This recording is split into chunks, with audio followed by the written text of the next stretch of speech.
Netflix. Let's do some trading with Alan Nuckman joining us. He's the chief market strategist at bullseyeoption.com down at the Ford Cbo. All right, so we got fake Bitcoin headlines. We got Fed speak. We got earnings, Alan. We got all kinds of stuff this week. What are you excited about? I'm excited about the price positives from last week. It didn't feel like it, but the stock market was positive. If you look at the S&P, another positive week and back-to-back. And for the NASDAQ, it was back-to-back-to-back. So we've had 3 positive weeks.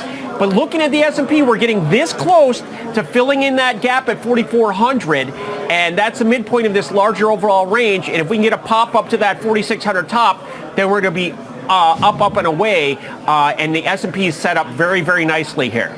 Okay. So 46 or 43.63 this morning on the index. Yeah, futures able to hold that 43.50. I mean, hey, we're pretty close to the year-to-date highs. What needs to happen for us to get there, Alan? You need bonds to rally big. You need Netflix to crush earnings alongside Tesla. What do you think's the key here to the sun, the highway? All right. Now, I'm a former, I would not classify myself as a big-time floor trader in the treasury bonds way back in the day. I dabbled, and I learned the markets. But I think you guys are over-focused on this, the 10-year yield. I mean, yeah, we're at 4.7. If you look at the 30-year chart, this is nowhere. We've been below 5 for the longest period of time, but 5, 6 is kind of the average in the big picture. What I'm looking at, obviously, is earnings. Earnings season has started, and the banks. You can't ignore the banks. That was a concern back in March. The banks made billions. We had Wells Fargo, 6. Bank of America, 7. Citibank, 3. And JP Morgan, 13. I'm not good with numbers, but that's $30 billion in pure profit from 4 banks. They are printing money. Now, if you look at the interest rate futures, they're telling us there's a 30% chance that we could have one more tiny little hike here. But then, if you look at the end of 2024, there's a 96% chance that we're lower than we are here by the end of 2024. So the markets are telling us this is it. This is done. The 10-year yield is driven by supply and demand. It's not driven by what the Fed does. And we've had a healthy bounce from zero. I can get on board with that logic here that the market does seem to be saying some of those big financial risks are behind us. And also, frankly, bonds don't really sell off in an environment where there's, financial systemic risk. We did see that investors bought bonds on some risk off the last couple of weeks. There were a few days there where even the pressure of treasury auctions, inflation, still people bought bonds as a safety trade. Hey, and to your point, maybe we finally outgrew our interest rate tech dependency of the last couple years because 10-year yields are going higher today and the NASDAQ's jamming too. So, of course, my only question, Alan, why the heck are you trading steel and not Netflix or Tesla? I'm Peter Lynching you today. I trade what I know. This is what I know. Look at my hands. I grew up in the iron mines, all right? I know iron ore. Those again. Those and this is soft. Those are trader hands. These are trader hands, right. But I grew up and I understand the dynamics. And Ben was talking about the dollar starting to decline. We saw a $97 move in gold last week. So the metals are starting to show some strength here. And from risk reward, this is what I like. I do want to mention a couple things that you didn't talk about. This celebration we didn't celebrate last week was the 1-year low in the S&P, and also was 1 year ago last week. I did a whole bit. I'll send it to you. It's on Twitter. There was a consensus. 100% consensus there would be a recession, and guess what? Not.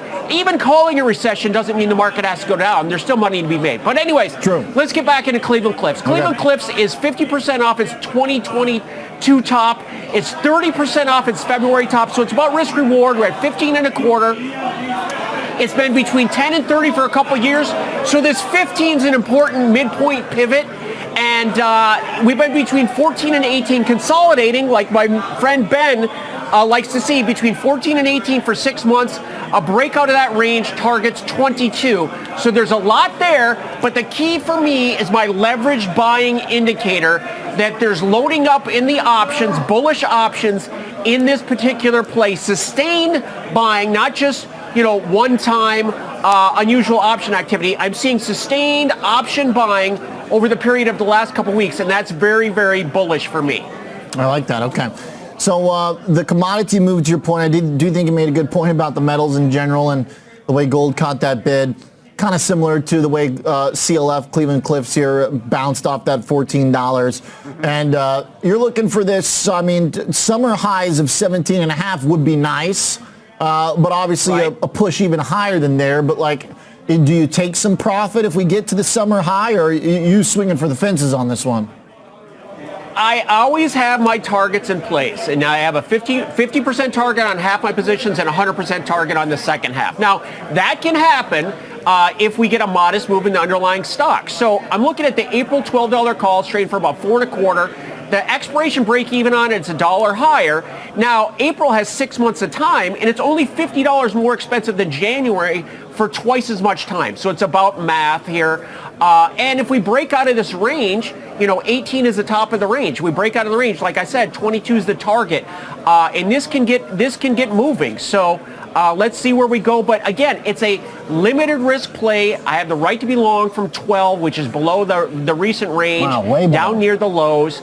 It's $3 in the money, and so it's all about the math here. It's as much the stock as the strategy, as much the strategy as the stock. So I like to intertwine those together. It's just about probability and math and being in position for success. And I'm looking for these metals because the dollar, how much more power can the dollar have if we're not going to raise rates? And it's the markets are telling us we're not.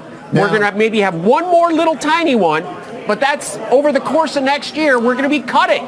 So cutting does not help the dollar strengthen. Okay. That's common sense. All right. Again, well, that's where we depart a little bit. I'm not seeing the cuts that you see, but hey, your point about the dollar, well taken. We can't get through 106, it seems. Cleveland Cliffs firming up. $12 strike you're buying. So as long as the thing doesn't fall apart, you're in pretty good shape. Right. And you'd like the bounce Deep in the money. in the metals. All right. Thank you, Mr. Nartman. Always All right. a lively Monday convo. Appreciate it, sir. Chief Market Strategist at BullseyeOption.com, trading Cleveland Cliffs to the upside.